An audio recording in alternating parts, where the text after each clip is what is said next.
You know, one thing you can count on for sure, Clay, as certain as death and taxes, as the phrase goes, is that the media is going to hyperventilate about things that Trump says between now and the election. Right? There's going to be Trump is going to make a joke. Remember when he made some joke about Hannibal Lecter? Like, I like to have people for dinner with fava beans and a Chianti or whatever the line is from Silence of the Lambs. And they're just like, oh my gosh, he's making jokes about a cannibal. It's like, first of all, he knows you got to take the cannibal stuff seriously because Joe Biden's uncle was eaten by a cannibal off of Papua New Guinea as Joe Biden, formerly the presidential nominee for 2024 for the Democrats.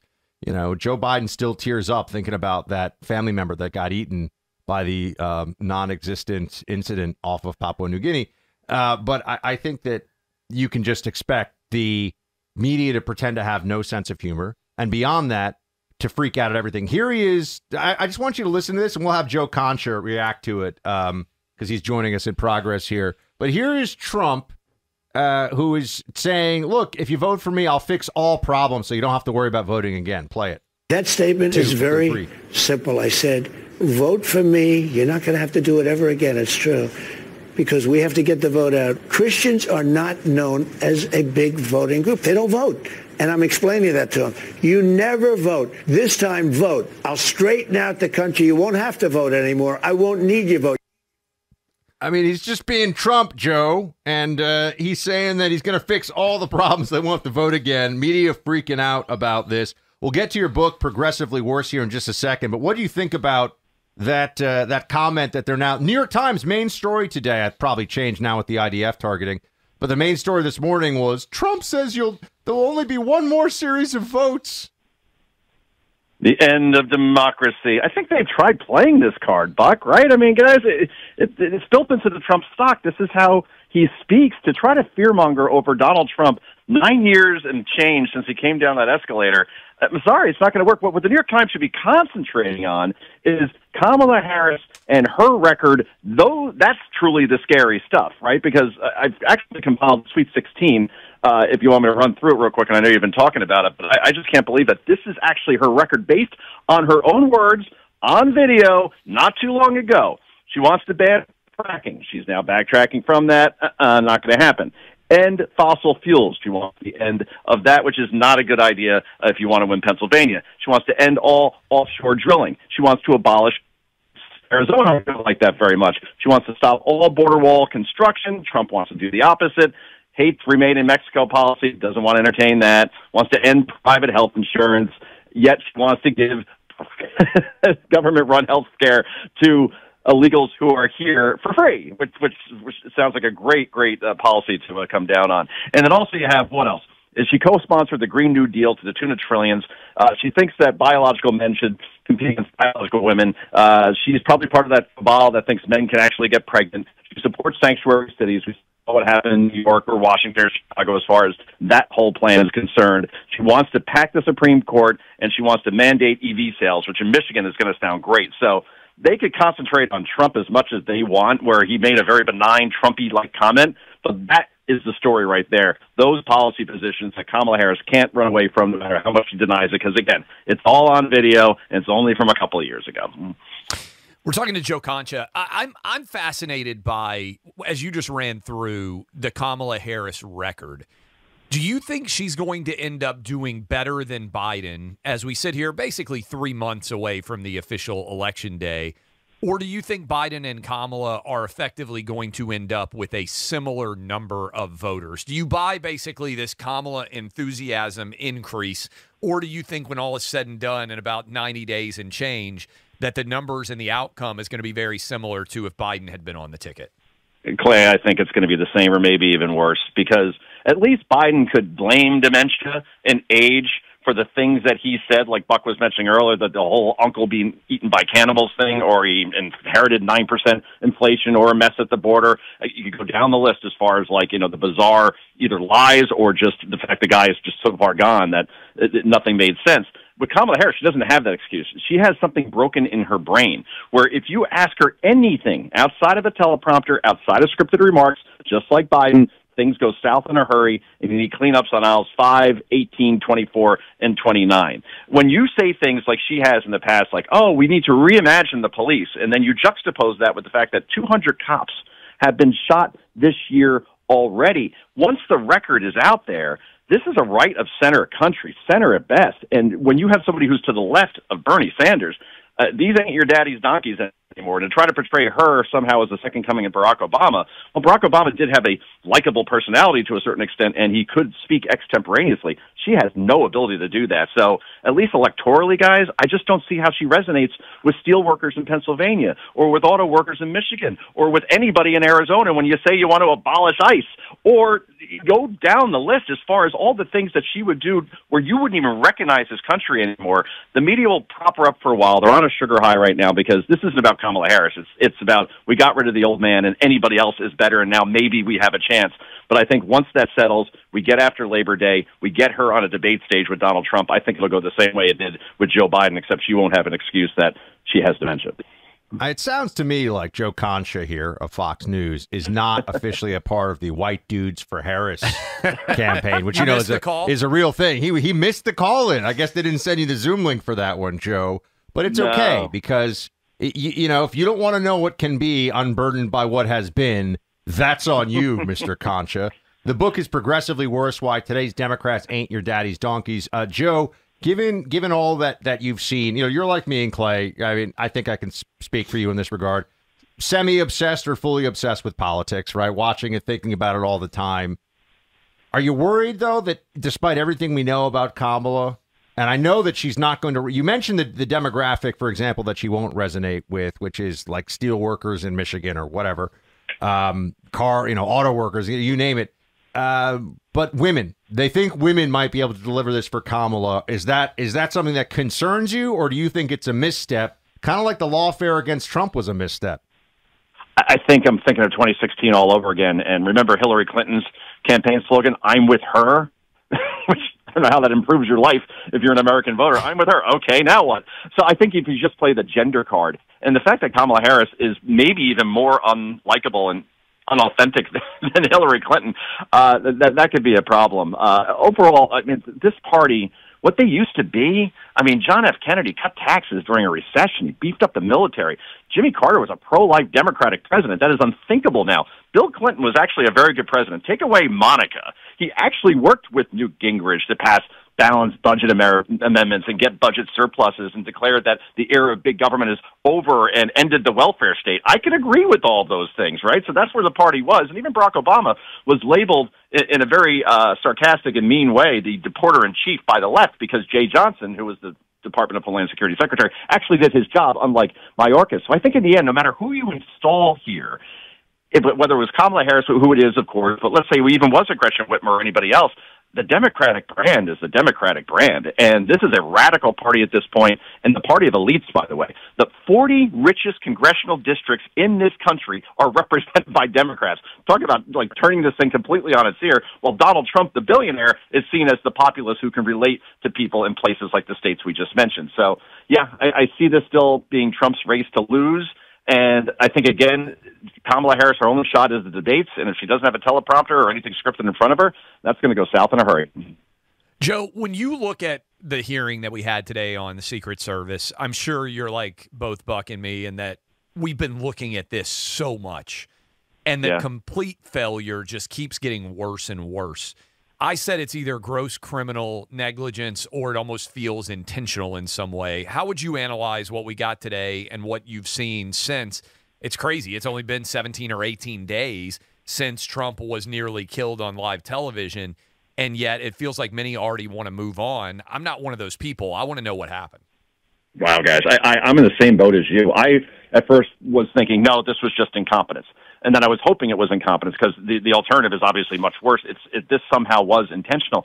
And I cannot get past the fact that the Secret Service had a 90-minute heads up that there could be a threat in that area, that they didn't secure that building, and someone allowed Donald Trump to still go on that stage instead of finding where that threat is and containing it or killing it. And then this way, at least you know the coast is clear. So whoever sent him out there, I want to know why no one's been fired. Like, how could no one be fired in this situation?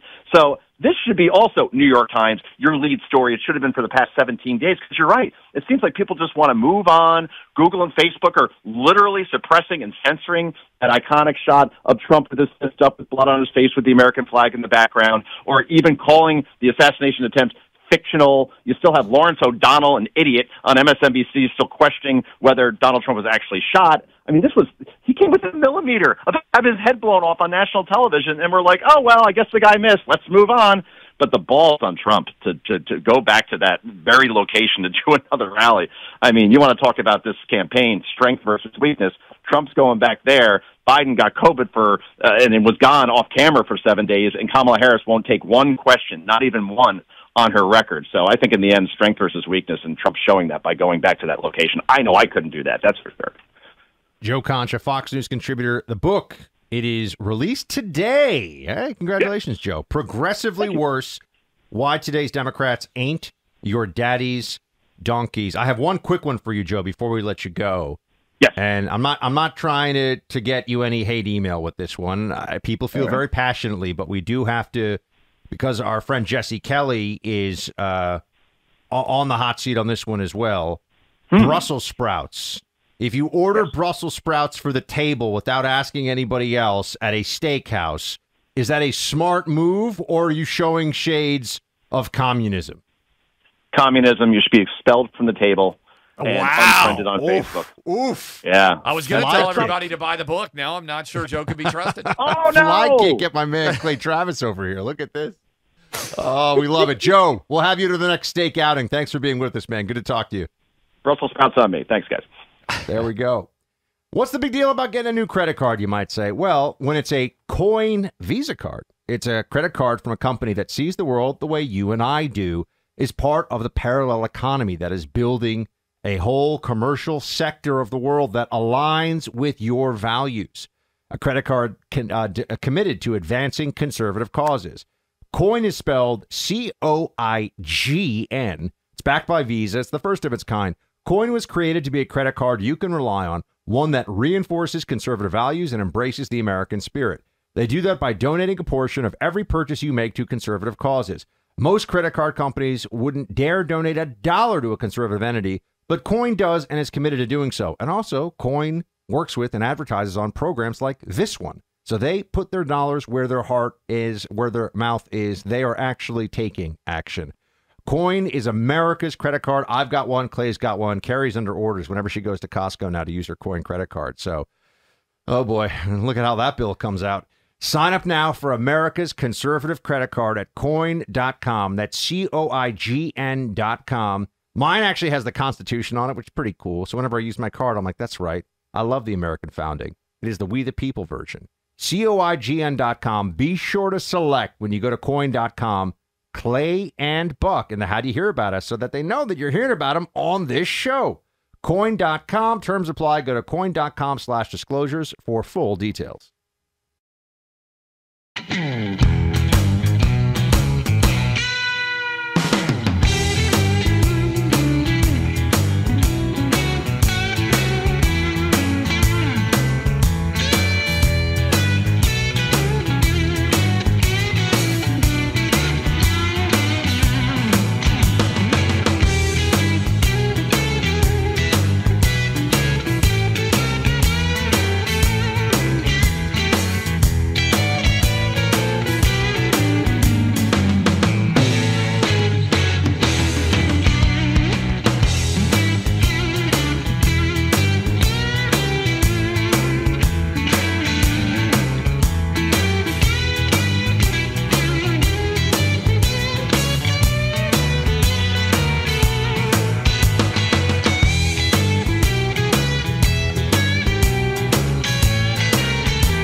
Welcome back in, Clay Travis, Buck Sexton show. Super serious show. Encourage you to go subscribe to the podcast. Make sure you don't miss a moment. Our thanks to Joe Concha and Rand Paul, our guests here in the third hour.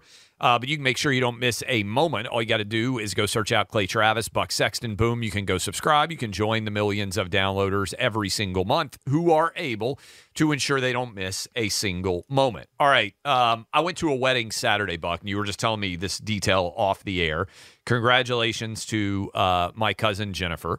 She is an Alabama graduate, and she married an LSU grad. So she is Roll Tide. She is Roll Tide. There we go. And he is a Bayou Bengal. And there were no fights, and so maybe there is hope for our country after all, though people are pointing out that it was a July wedding and not a fall wedding season, in which case there may be more conflict coming. But I did think this was interesting. Oh, by the way, one of the speeches, you'll appreciate this, Buck, one of the speeches at the wedding, guy said he was suspicious immediately because his brother was telling him where she went to high school. It's like, well, why are you not saying where she went to college? And so he said, I knew as an LSU guy then that I should be suspicious that there might be something afoot here. He didn't want to say that she went to Alabama. But if they can get along, anybody can. But I saw this.